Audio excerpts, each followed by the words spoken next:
we are going to have just a few minutes for announcements so that people who are presenting will have a moment to chew their pizza. And then we're going to go into a brief overview of Chris's phone call to a brief overview of the Global Warming Solutions Act. Top line story there is that it has been introduced. I think we got 87 co-sponsors for that bill, which is obviously, if you do the math, that is well beyond the number of House members who are also members of the Climate Solutions Caucus, which is a really great indication that we're expanding the interest and the agency beyond those of us who come here on Thursdays. And then we will do a review of the work of the Principals Subcommittee.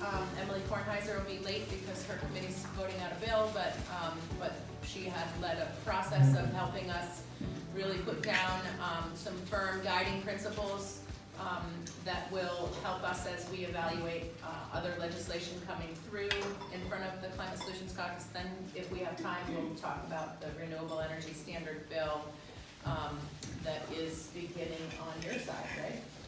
Hopefully. Okay, Yes. so by way of announcements, Joey. I have three very brief ones. You hopefully saw this in your mailbox and maybe in your inbox as well. This is a 4-part climate action plan that 30 very diverse partners moved forward on Tuesday, including faith leaders and business leaders, low-income advocates, new partners, including Vermont Medical Society. So our 4-point platform very much mirrors your priorities, so we very much look forward to continuing to work with you to make those a reality. Any questions, please don't hesitate to contact me or anyone else on the back of this document.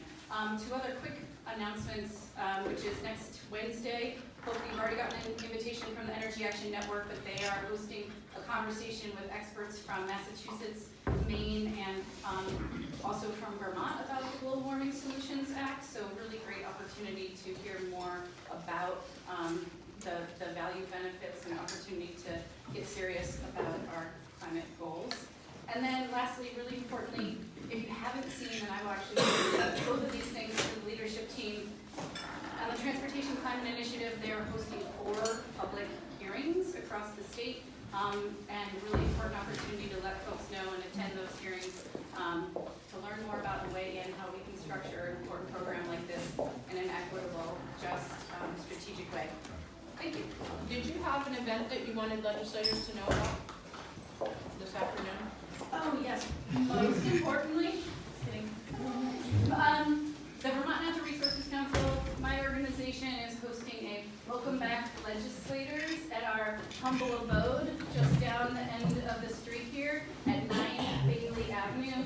The fun starts at 4:30. There will be libations, not as, I know we're competing, I believe, with MMR. We're a scrappy nonprofit. It might not be as luxurious, but we will have good options and mostly good opportunity to connect on our issues. So thank you for that as well. Ben?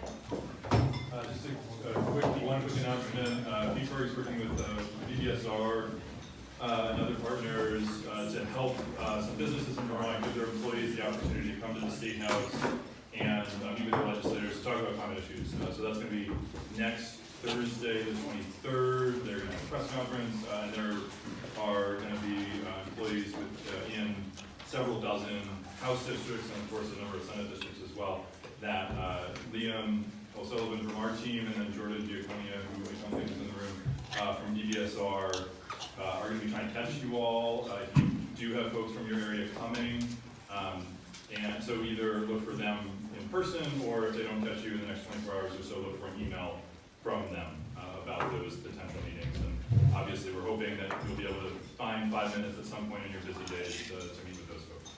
All right, Carl, Robin, and then we're going to hold the rest of the announcements until the end so that we can let Chair Briglin kick off his presentation. Carl. Just a quick reminder, the Resiliency Working Group will be meeting in here. Resiliency Working Group of this caucus will be meeting here tomorrow morning at 8 a.m. And we'll be hearing from Vermont Emergency Management and also National Guard on what they're going to build climate resiliency into their operations. I have a bill that, it's a short form bill, so it's not subject to the same time constraints as a regular bill. It's actually co-sponsored by Mario Cordes and Lazat and myself, and it's a companion bill to Anthony Polina's Green New Deal bill in the Senate. Anthony said yesterday that he had 14 sponsors in the Senate, which is pretty impressive. Love to get a lot of sponsors here too. As a short form, it doesn't include anything of what it actually does, but You're going to get tons of sponsors. just sign up, you'll love it. It's like signing a blank check. So it creates a climate council funded by a surcharge on the top 1,600 incomes in Vermont. Basically, those taxpayers benefited $300 million worth from the Trump tax cuts. This would draw down about 10% of that to fund the actions of the council, which is appointed by the speaker and committee on committees, I guess. Happy to talk more about it, and I will leave it up here for folks to sign on. Thank you. Representative Briglin, take it away. Yeah. Is it okay if I stand up here? I Absolutely. apologize, not only to Sarah, but to you guys my best. But I want to face as many people in the room as possible. No worries. So, you know, a little of this introduction I had given to the Democratic caucus last week when we first met. So, by way of introduction of the Global Warming Solutions Act, I'll mention some of that again as to why this is important, what we're trying to do. I want to touch on maybe a little more detail than I touched on last week as to what some of the operative things are in this bill that you know, I think you want to walk out of this room with today, having an understanding of here are 2 or 3 or 4 of the touch points of what this actually does. And just to give you some background as to where this has evolved from, last year, Selena and Sarah kind of took the lead on introducing I will say a briefer version of the Global Warming Solutions Act that we're considering right now. We are coming up from behind on a lot of states in the Northeast. The state of Vermont is the highest per capita emitter of greenhouse gas emissions in the northeastern United States. We think we're so green, we're actually not towards the back of the pack, we are the caboose on the train in terms of greenhouse gas emissions. So there's a lot of work to be done. Also, you look around the Northeast and there are a number of states that have Global Warming Solutions Act, and I'll put a definition on that. Maine, of course, has been doing this work for on a decade now.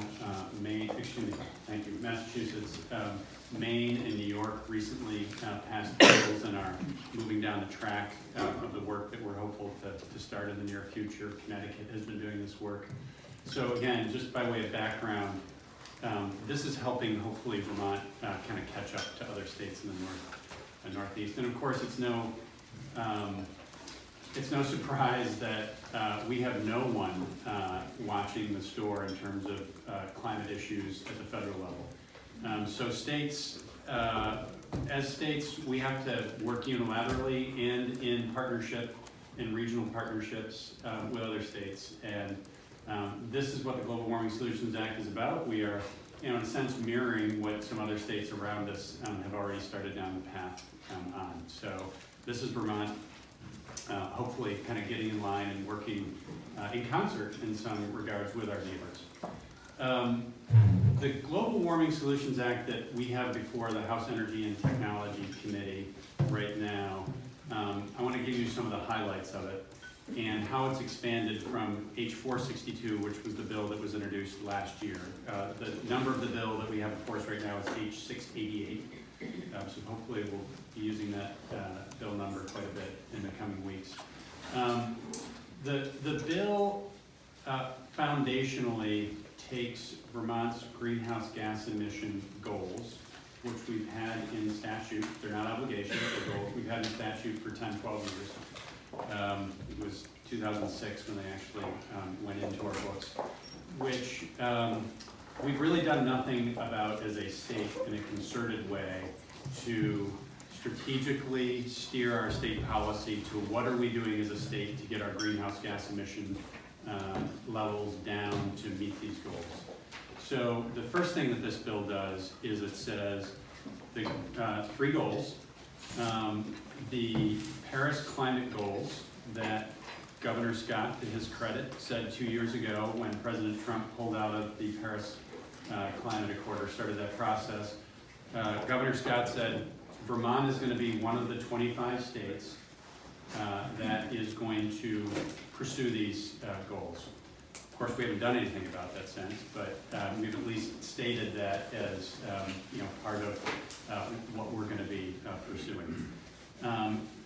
And what that goal is that by 2025, Vermont will have reduced its greenhouse gas emissions by 26 to 28%. The bill says 27%. By 27% relative to what we were emitting in 2005. That's essentially what the Paris goals are. The next 2 goals in the bill are that by 2030, we will have reduced our greenhouse gas emissions by 40% relative to what we were emitting in 1990. And importantly, that goal is currently in Vermont's Comprehensive Energy Plan, which came out in 2016. So this is not something we've kind of pulled out of thin air. This is something that is part of state policy, again, as a goal. We're setting it up here as an obligation. And then the third goal is that by 2050, Vermont will have reduced its greenhouse gas emissions by 80% relative to our 1990 emission levels. And again, that's part of our comprehensive energy plan. This is not some kind of random number that we pulled out of the air. This has been something that's been around Vermont policy circles for several years now. And just as a point of reference, if you look at what Maine is pursuing in terms of their greenhouse gas emission reduction goals or requirements, and New York is also pursuing, they're very much in line with what those goals are. So I would put us kind of, in terms of those obligations and what this bill has, we're very much in line with our neighbors in New York and Maine. Interestingly, Massachusetts, as part of their Global Warming Solutions Act, the road for them kind of ended right about where we are right now, and they are in the process of looking at legislation and passing legislation, hopefully, that pushes their targets farther out into the future. I don't think they have a 2050 obligation. I think their obligation was 2020 or the 2020s. So the headline from this bill is we're going from goals to obligations. The second thing that I think is really important about this legislation is, again, as we've talked about these goals for years, and as we've had our own frustrations with what kind of climate action the state of Vermont has taken in the last year or failed to take, we don't have a strategy as a state as to what we're doing. And we've done a lot of work in recent years about what we're doing. We've had the Governor's Climate Action Council or Commission, the State Comprehensive Energy Plan. There's a lot of good work in there. There have been think tanks locally in Vermont that have done a lot of thinking about what are the pathways we need to pursue to actually accomplish this reduction. We don't have a strategy as a state. And I think it's nice to have these obligations, but unless we kind of iron out and lay out what the pathway is that how we're gonna get there, I think we're gonna be in a realm where we've been in the last year, kind of, as I've said, kind of throw the spaghetti at the wall of a little weatherization here, little electric vehicle work here, some public transportation here, but it's not a concrete policy of, essentially the cookbook of what are the policies that we're following to get us there. What this bill requires, and again, I don't want to take credit for this, we're to some extent looking to our neighbors, is it establishes a group across state government, primarily cabinet secretaries, and pulls in experts from across the state. And by experts, I mean there are people who would essentially represent different parts of our economy, from climate experts who are experts in climate policy, to people who work in the energy sector, to people who work with low-income individuals and work in areas of resilience and emergency preparedness, to essentially establish that plan. And what that plan is in the next 12 months. And what that plan is meant to do is it is essentially to not only set up the strategy, but set up the guide rails for what we are doing from a regulatory standpoint in our state going forward to accomplish these obligatory goals. So instead of just kind of throwing out, here's what you gotta do, the idea is to establish a strategy and establish a path by which the state of Vermont and government policy stays within the parameters of that plan. That plan will be updated every 4 years. There's gonna be new technologies, there's gonna be new things that we learn, there's gonna be things that as our neighbors do this work, we're gonna learn. And so that plan will expand and contract as we improve best practices from a policy standpoint. Some of the touch points that you're going to hear a lot about, I think, in this bill is what the obligations and what the accountability is in this bill. So there's a portion of this bill that's called a cause of action, and I think there are folks who are concerned that what this bill will be as an obligation of the state is it's a pathway for lots of litigation, for a plaintiff to step forward and say, Vermont has failed to, fill in the blank, or my fuel dealer is responsible for global, for climate change, and a suit might be brought against my fuel dealer because they have been an impediment in Vermont accomplishing these goals. What the cause of action is in this bill, the accountability section, if you will, is it's accountability on state government. The first criteria is, has the Agency of Natural Resources, which we have in the room, which is kind of at the head of the table on the regulatory work that's required here, has the Agency of Natural Resources promulgated rule and regulation in a timely fashion? Timelines are set up in the bill. And also, have they come forward with it at all? That's the first cause of action. Has the state of Vermont taken action on meeting these goals? The second is, obviously, have we met the goals?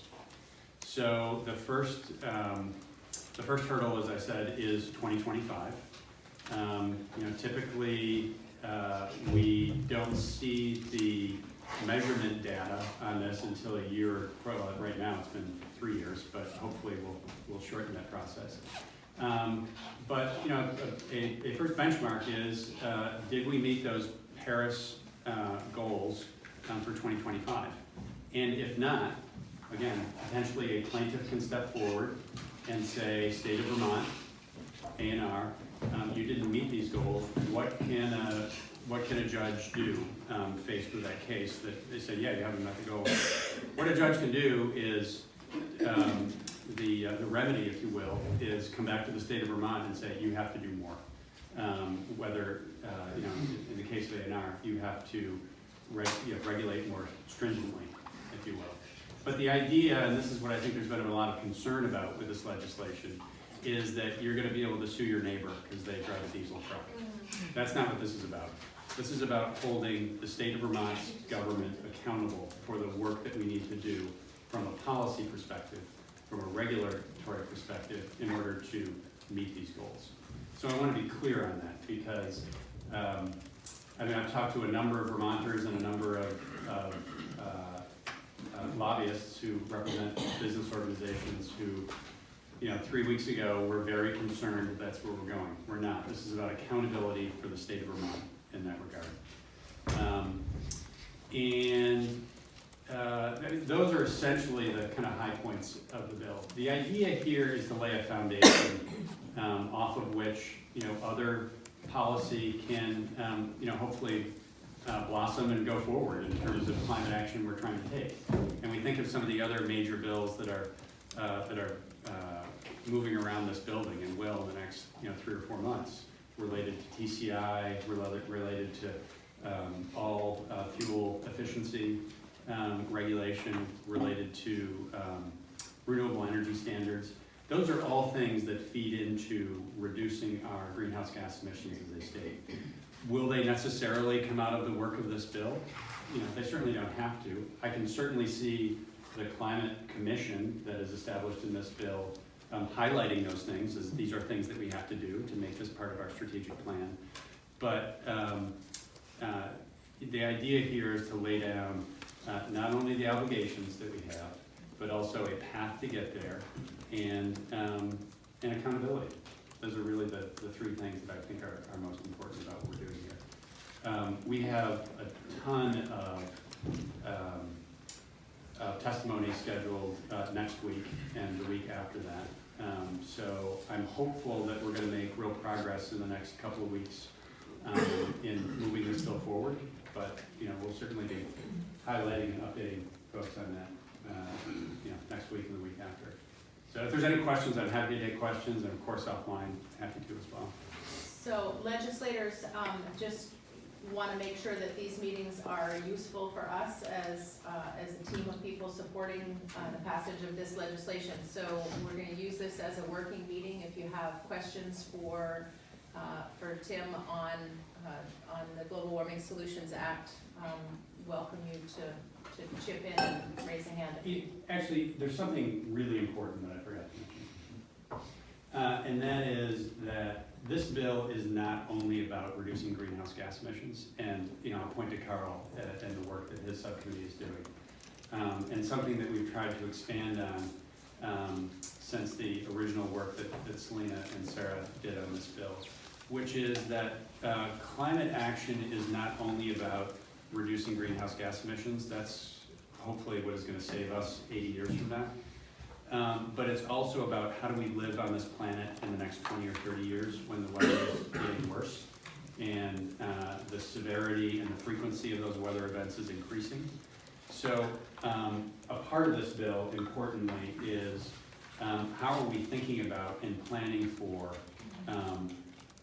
how we're getting ready for those events and preparedness. And I think that's critical for Vermont as we think about rural areas that have rural infrastructure, whether it's electric lines or communications infrastructure or roads and bridges and people living in more remote areas. Climate action is also about preparedness. And there are parts of this bill that talk to that as needing to be part of our plan. As well as how do we take care of vulnerable populations. It is not going to be as easy for lower income or more rural domiciled Vermonters to move in the direction that we need to move. So how do we support those people in this economic transition, in this energy transition, and as we have, as I said, stronger and more frequent storms. So that's a really important part of this as well. Tim, thank you for your leadership, and I know you've worked a lot in the off session to hone in on the language, and I deeply appreciate it. I think we all do. One of the ways that can be useful, I found, to describe this is because we're setting these targets into law as obligations. It is the only way that I've ever heard described that gets every aspect of state government pulling in this direction. So whether it's the PUC or the Environmental Board or the Act 250 folks or the Public Service Department or Buildings and Grounds Services or our own appropriations committees, on and on and on, we are now linked, assuming this is law, and bound together by a common obligation. And so there can be no more, Secretary of Education maybe hasn't spent a lot of time, maybe they have, but maybe they haven't spent a lot of time thinking about their role in the climate emergency. This sort of forces that discussion in a way that I think brings out strategies from all the crevices of disparate state government in our communities. And to me, that is something that I see heads nodding when I talk about it that way around the state, and it's something, I encourage you to think about. And something I would also mention to, maybe it's the majority of the people in the room, this bill does not let the legislature off the hook on this. There's a lot of executive action that's required in this bill. One of the things that the Climate Commission is charged with is recommending to the legislature things that we need to do to You know, I can think of a couple of biggies. One, to provide the statutory authority that may be needed in the executive branch to take some of the action that we would like them to take. So that might be a recommendation. And then, you know, to put a finger on the obvious, this issue that we're faced with is not purely gonna be solved with regulation.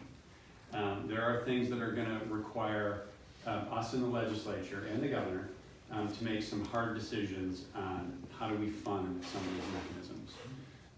So, you know, the idea here is not to kind of hand the ball to Peter and say, you know, go figure it out.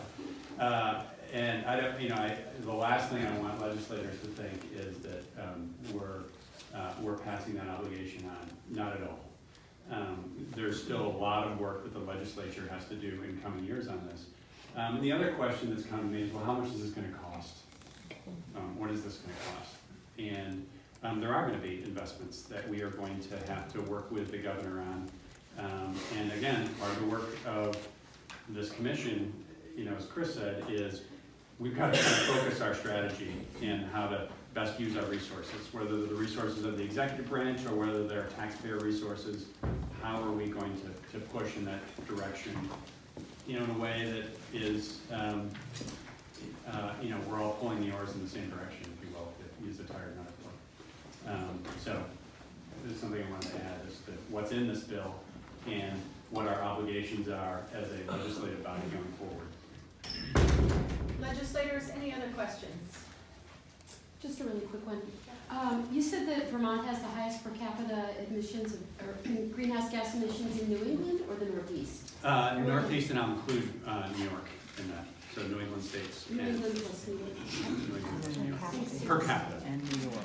Per capita, yep. Legislators? What do you see the path of the bill being if it's?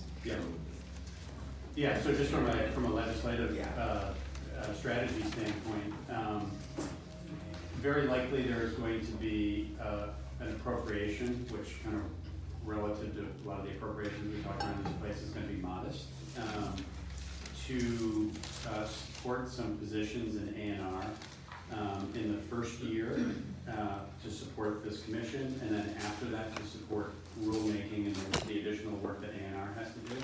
You know, another thing I'll point to, I don't know if it's, you know, where it falls in the priority list, but just this past week, you may be aware, we got the latest measurements of greenhouse gas emissions, which were for 2016. So, you know, we're 3+ years behind on that. It's really hard to drive the train on this stuff when you're looking in a rearview mirror that's looking 3 years in the past. How can we, you know, improve that process? So, to very specifically answer your question, there will likely be an appropriation here, so this will make a stop in the Appropriations Committee. There is legal stuff in here that's important, and I've worked closely with Martin Lalonde on the Judiciary Committee on this.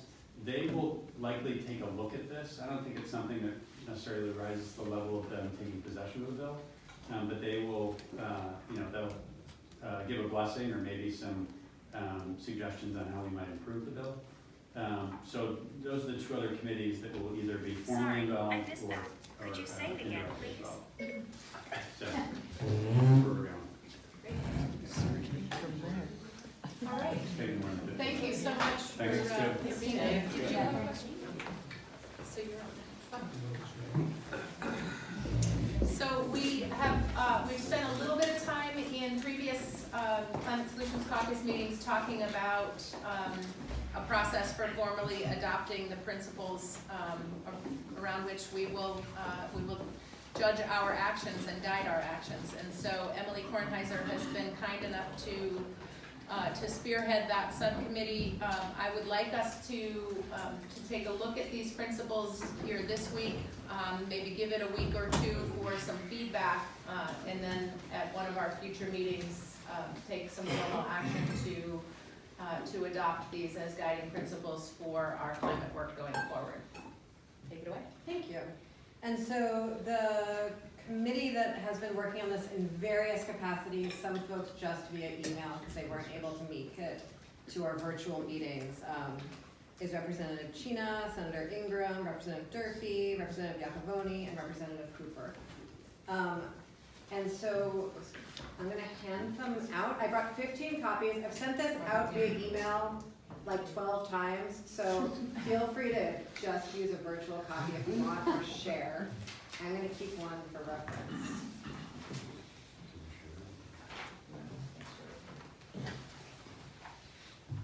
Or don't share if that Why doesn't not? feel Look it up. friendly. So after the first sort of round of regional legislative caucus meetings that we had over the summer, was that summer? That was summer. We decided that we would like some guiding principles to sort of bring our work together so that as bills come to the floor, as bills are introduced, we can have some sort of mechanism for understanding if they're bills we want to support, if they're in line with our larger goals, or not, essentially. And so to really help guide our process.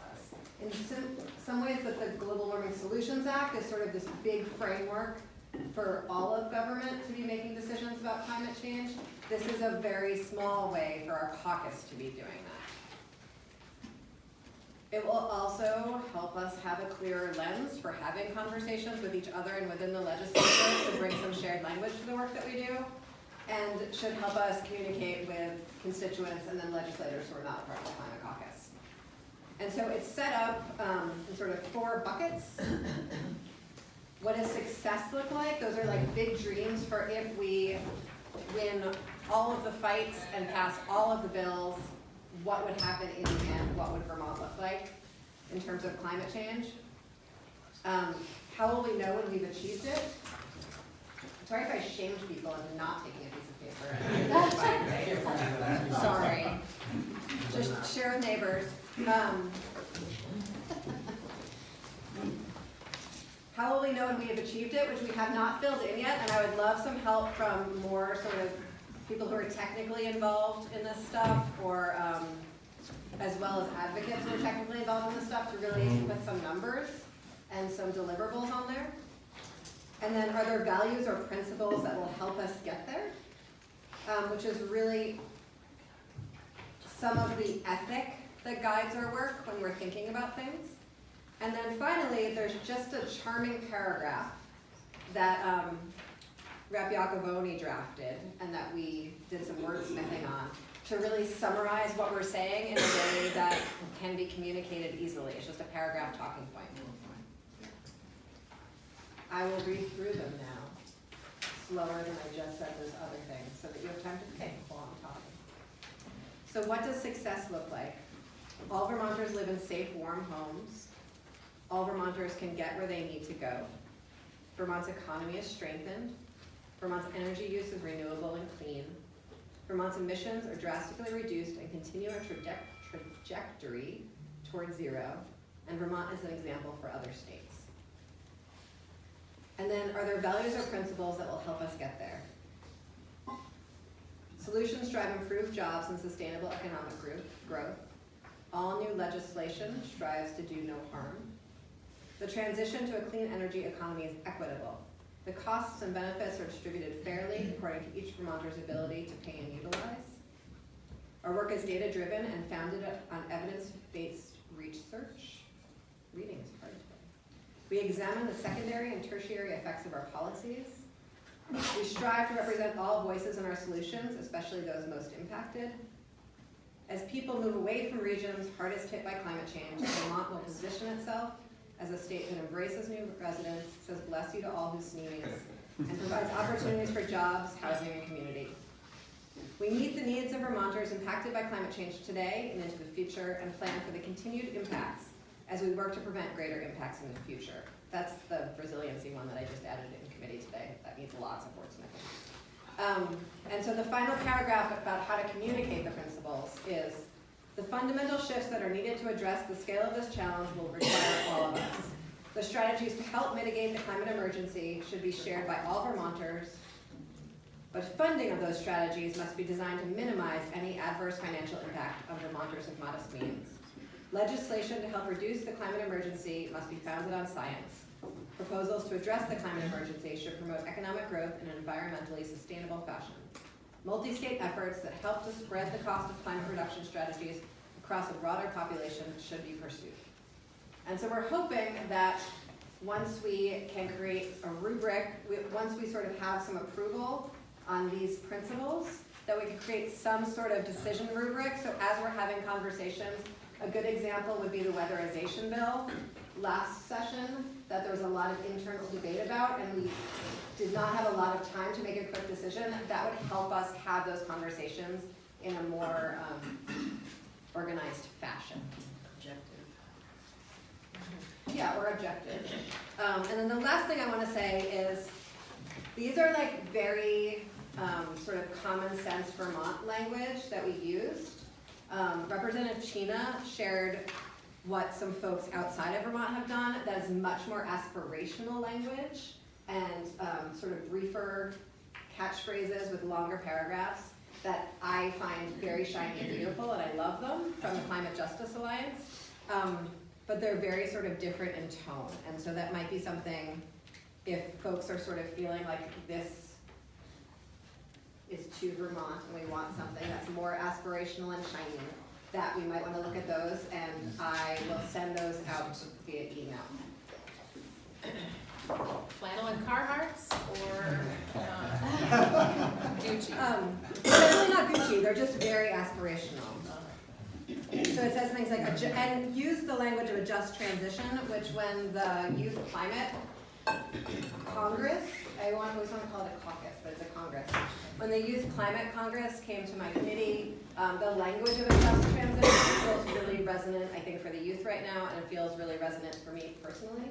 And I think that's sort of some of what we're trying to really define in here. What does a just transition look like, sort of detail-wise, in a way that resonates for folks across committee and across community? So legislators, we can take a few minutes to hear some feedback on this if you have immediate thoughts or immediate questions. Otherwise, we're gonna deliberate on this for, as I said, a week or 2 weeks in order to be sure that we've captured more of the Climate Caucus than is here today. So Chip. So I invited a constituent who's very active to our meeting in the cafeteria that morning. And to a point of mockery, had a problem with all new legislation strives to do no harm. And she questioned what it meant, what we meant by it, and actually, as I say, mockingly had feedback to me as to that particular piece of this whole thing here. So I guess my question is, what do we mean by it? I think the intention there, we'd originally started from all new legislation, meaning not just climate legislation, but all legislation that's moving through the building and passes. Originally we were saying strives to sort of improve the climate situation. We decided that that was really probably not possible. Because there's a lot of legislation that might not touch the issue at all. And so really just wanted to be clear that any new legislation that's introduced would not sort of further the problem of emissions. Chris, and then. Thank you, Chip. That was the one that jumped out at me too. And I hope we'll think about it. It's helpful to understand where you're coming from. You know, ultimately we're talking about transitioning our economy. So Matt Cota is going to think that something is causing great harm when we're advancing something that is more sustainable than his fuel distribution business. So I think we need to work on this particular bullet because it strikes me that the question is harm for who? Or whom, I guess, for the English majors. Other, you know, and I want to say this is really good. I think this is, from our point of view, when we were trying to develop the idea of working on this, these are not rules. These are not like, how could you possibly vote for something that violates your principles? These are sort of guidelines for us. This is not going to get easier in the years ahead. this is gonna get harder. And so the hope is that this can be something of an evergreen document that we can reference. And if we decide, you know, let's say it held that harm language in, we could decide as a group, we're trying not to do harm. In this case, it makes sense, you know, or we've decided, you know, again, not meant to be hard, fast rules, but guidelines. And I think you guys have done a really nice job hitting that balance. Kath? Yep, just quickly, and I'm sorry, Emily, because I have seen this doc and I love it. But it hadn't occurred to me then, but it does now, that to me, do no harm connotes that previous or other legislation has done harm, or does do harm. So I think I'm feeling like maybe that bullet point needs to be. An area to work on, Mhm. yeah. Mike, and then Jim and Selena? Yeah, so I think that what it boils down to is when we talk about harming, what are we talking about harm? What is the thing that is being harmed?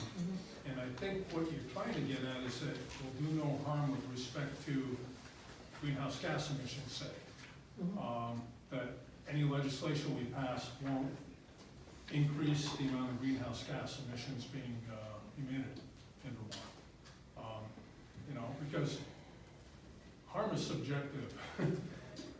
Like Chris said, if it's Matt Cota, we could pass legislation saying cut back on fossil fuels and it's harming him or his clients, right?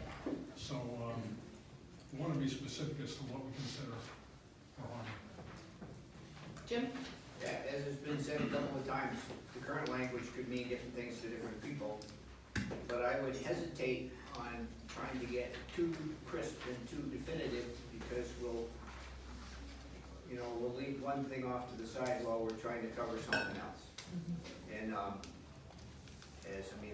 my own personal version of the golden rule is don't mess up anybody else's life, which is plain simple English, Vermont English, but I interpret it as saying pretty much the same thing, but we could be talking about greenhouse gases, as Mike just said, or we could be talking about climate justice, and that has a different flavor, different response. So work on it if you wish. I can leave it the way it is, but if it's too crisp, we may be shortchanging ourselves or causing ourselves a problem down the road so much. So. Selena? You know what else could be, I'm gonna just talk to Emily directly. Okay.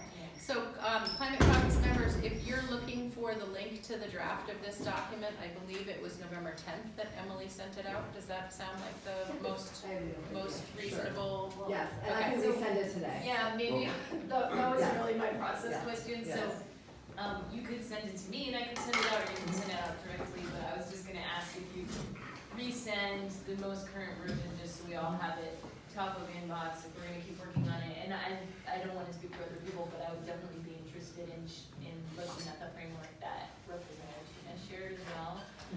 If it was resended, or if you wanna resend it to me, I'll send it to everybody too, either way. Sending to you right now this moment. Perfect. It is a Google Doc.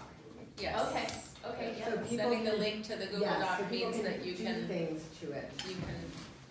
Okay, but do you want people to do things Yeah. to it? I also have a Word version, There so you I go. can Why don't default you back send if I me the- disagree. Yeah, let's, Okay. because we don't want to override each other's good suggestions. So we'll do some wordsmithing when we're about to settle on it together, and, if people have questions. Yep. So we've got only about 5 or 7 more minutes in order to give people time to get to their next meetings. So are there any other announcements? And I want to jump in first and say that we need to set a date to do a Climate Solutions Caucus group photo. We scrambled last year when we were creating the slide deck for the roadshow to find a picture of all of us, and we found a picture that included some of us, but not all of us, and that was kind of sad for the people who weren't able to be at that meeting. So does 2 weeks from today seem like a reasonable date for everyone to get to the first 15 minutes or the last 15 minutes?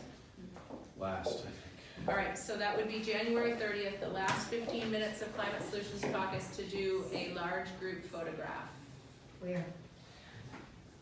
We'll sort that out. Well, What do you think? we are 80-something members, so we're either gonna need to be out on the front steps if it's not covered with snow, or in room 11, because I don't think we can fit in this room for a photograph. What about the Or- firehouse? We'll figure out Yeah. what makes sense. So just make note that January 30th, and tell your committee, fellow committee members who are part of the Climate Solutions Caucus to not miss the last 15 minutes of January 30th. Can we keep circulating that bill, that Yes, sign-in who's sheet? got the sign-out sheet for Start the it short there, form? where it went.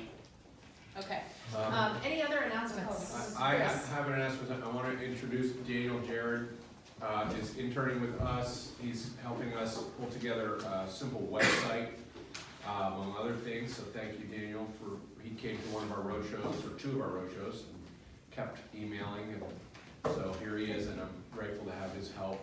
And if you do have research questions or something, you can filter them through me, and potentially we could ask Daniel for help with that. Also, once a week, Sarah and I are aiming to do a quick video update for the public, to what happened this week, what's going on with the bills. This will go on our website along with links to the bills, and will go out on our Facebook page, etc. So just to alert you to that, if you have ideas of things we need to be talking about there, please send them along. But one of the things that came out of the roadshow this fall was people said, how do we stay involved? And as we understand from all of our work in this building, people's understanding of the Montpelier process can be a little cloudy for those of us in the process. So the public is often just not aware of how it all operates. We're trying to translate that a little bit, because we're going to need them this year and for many years to come on this, particularly on the climate front. So anyway, we do that on our Facebook page. It came out this week on Sunday. I would guess it'll basically come out on the weekend on the Facebook page. We'll also email it to you in case that's of interest and you want to check it out. And just so you know, we do have a comms subcommittee who are working really hard to make sure that we have a coordinated strategy. And thank you, Daniel, because the being able to put together a website is going to be critical to us being able to communicate what we're doing here in this building in an easy to access place for the public. So thank you in advance. That's very important. Any other announcements? Rob? Next Thursday, as part of Governor Zuckerman, Lieutenant Governor Zuckerman's film series. I didn't mean that. Sorry for any offense. Lieutenant Governor Zuckerman's film series. We're showing the film Rollback next Thursday at the cafeteria at 5:30 to 8 o'clock. And the film's only a 30-minute film about Trump's rollbacks on environmental protections, and then it'll follow with a panel discussion. It'll include Johanna Miller of the Vermont Natural Resources Council, myself, and a couple of youth leaders. So that's 5:30, and that's kind of getting the citizens involved and making it a little bit comfortable about coming to the State House, and then once we can get more political involved afterwards. Great. Announcements? All right. Joey? Can I just verify, our shindig is this evening? Thank you. Please come on down to the end of the street. And then also, just stay tuned, 7 Days appears to be having a cover story on climate, coming out next week. I believe it's focused mostly on climate anxiety and despair. And you all are the solution, so I just want to put that on your radar too. Thanks for that added anxiety. Thank you, everyone.